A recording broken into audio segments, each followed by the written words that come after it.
This video is pre-work, 5-point pre-work for the doodle drawing. In this video we're going to investigate line, shape, repetition, and pattern, and then we'll discuss the difference between structured doodles and unstructured doodles. For this you need a piece of white drawing paper that is 6 inches this way and 8 inches this way. If you have 9 inches this way, that's good. It's a little extra space, but please make sure it's at least as big as 6 by 8. Anything smaller is hard to do. Anything bigger, you're going to have more work to do.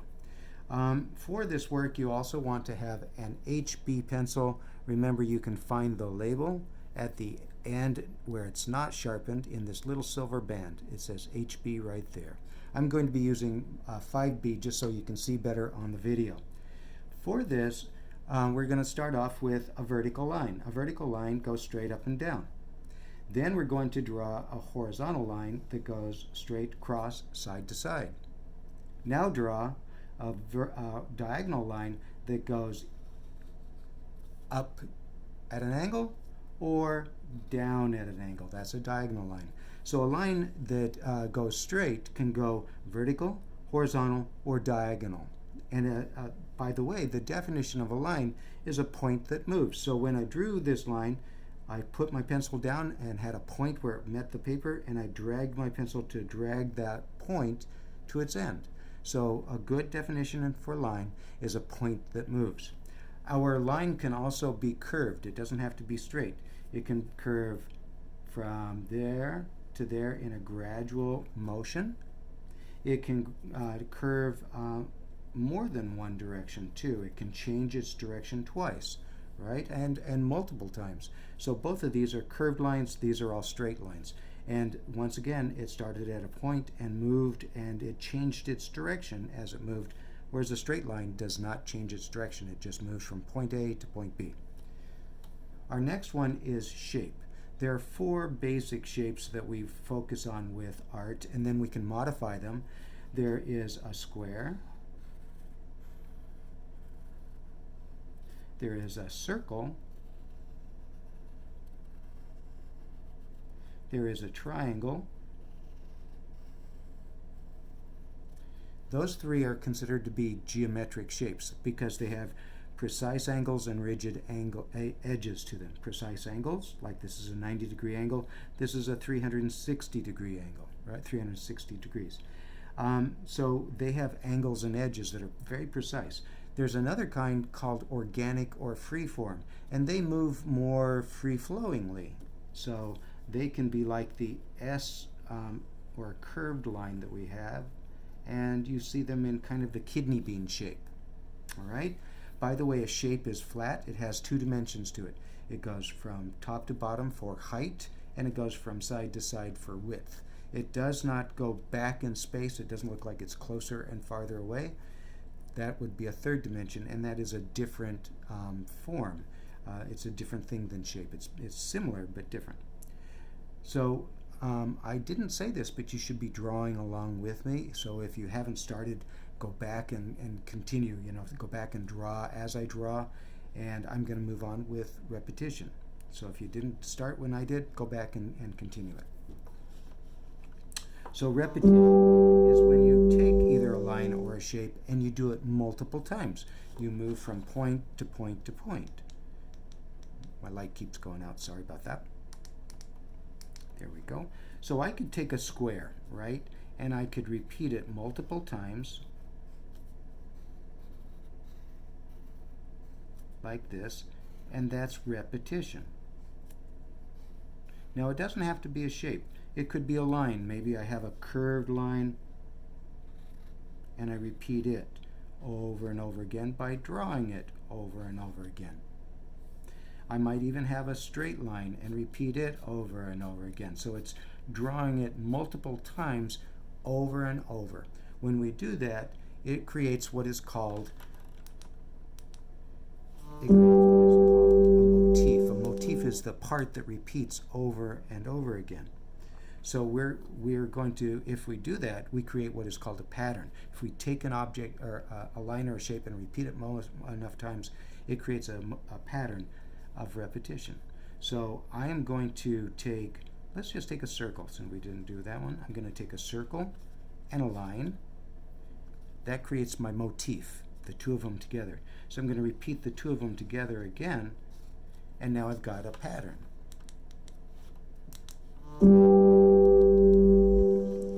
Okay, the pattern is the repetition that has a motif that repeats over and over again. It could change. It doesn't have to be the same at all times, and that change creates what we call variety. When it's all the same, it unifies it. When we throw something new in, it creates a little variety to it.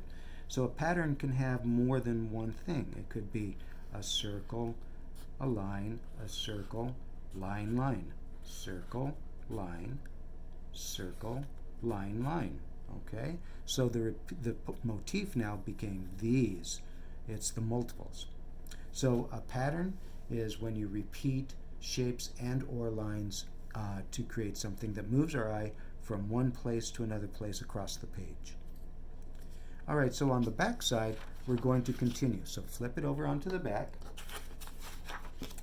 And on the back, you're going to be doing a copy of you're going to draw along with me. We're going to start with a structured doodle, an unstructured doodle and a structured doodle.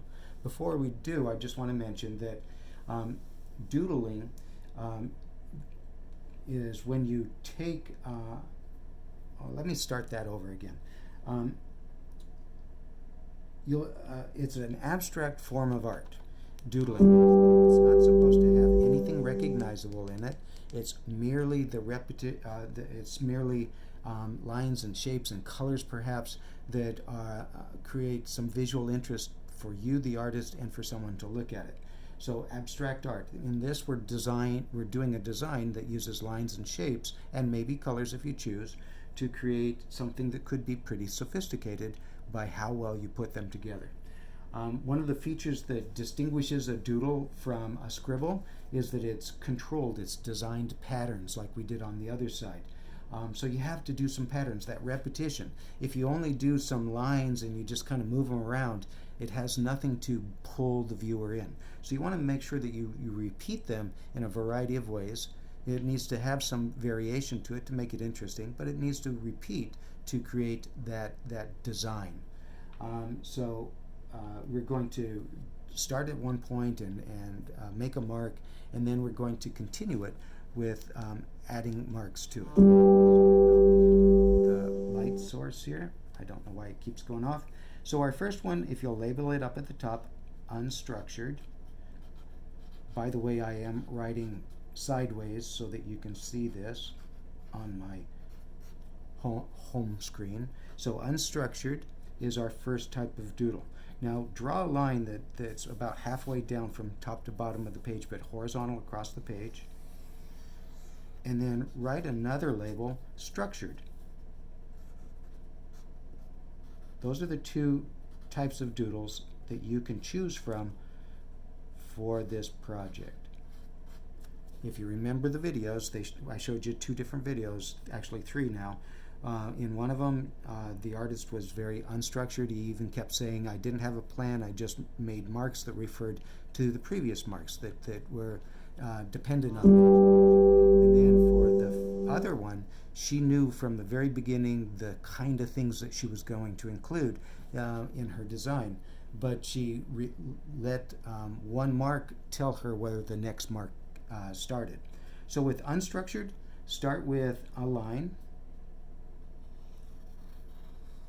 like that, just kind of an S-shaped line. And now let's just take a look at it and think about, don't think about it, just let the next marks that you make react to that. So I'm just going to put a circle and a circle here, and then I'm going to repeat this. So I'm not really thinking about what I'm doing, I'm just automatically reacting to it. So that the lines repeat and they move my eye from point to point across the page. Notice that I'm leaving some white paper that I can come back to. It's not important to think about it, but I'm not really thinking about, do I want to put those things there? I just let my pencil and my design evolve without pre-thinking.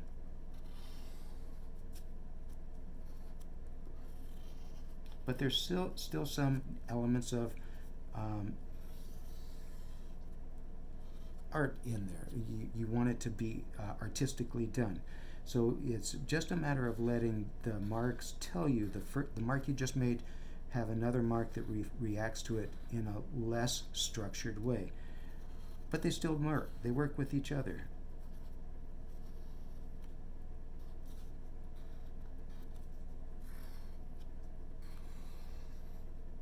This is an unstructured doodle. It just evolves naturally. It still has to look meaningful and visually interesting.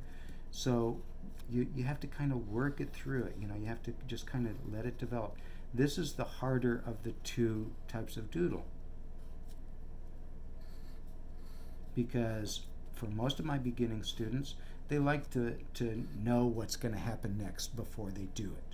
Okay, so this is a little bit more difficult to do than the structured doodle is.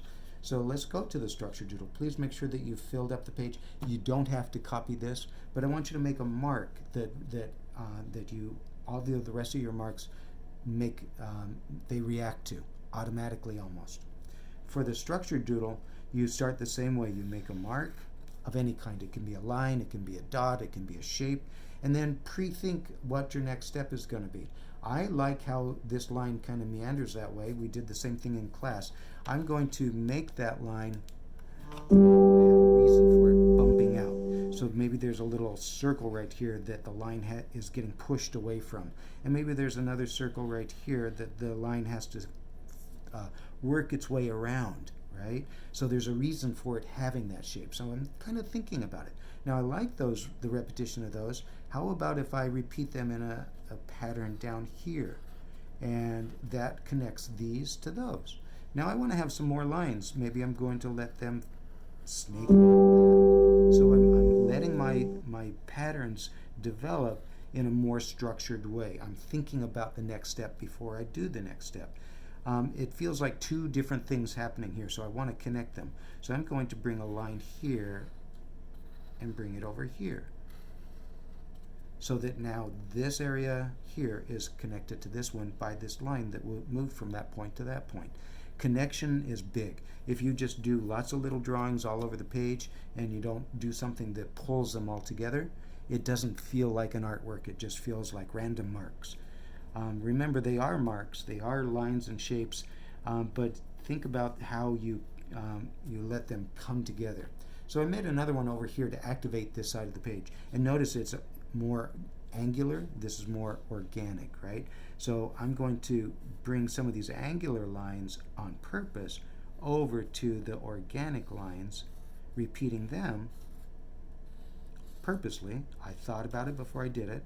And then I'm going to do that. So now all of a sudden I've engaged this side of the paper and I've incorporated this pattern with that pattern in a meaningful way. I can do it more, like I like how these end there. How about if I bring these little circles and do some of them at the ends of them? And now all of a sudden I've got something that's really connected to that area more meaningfully. I can also see how there's little almost a mouth to that circle. It's not fully enclosed. So what I'm going to do is I'm going to bring a line that comes out of that little point, and I'm just going to bring it around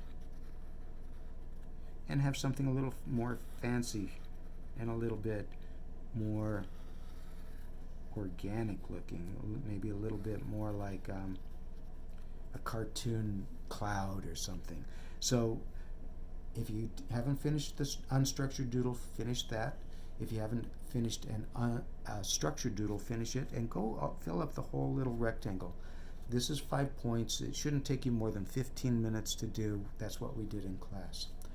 When you're all done, remember to turn it in with your doodle project and the evaluation sheet for the full 35 points. 5 points for this and 30 for the doodle and for the evaluation sheet. See you in class.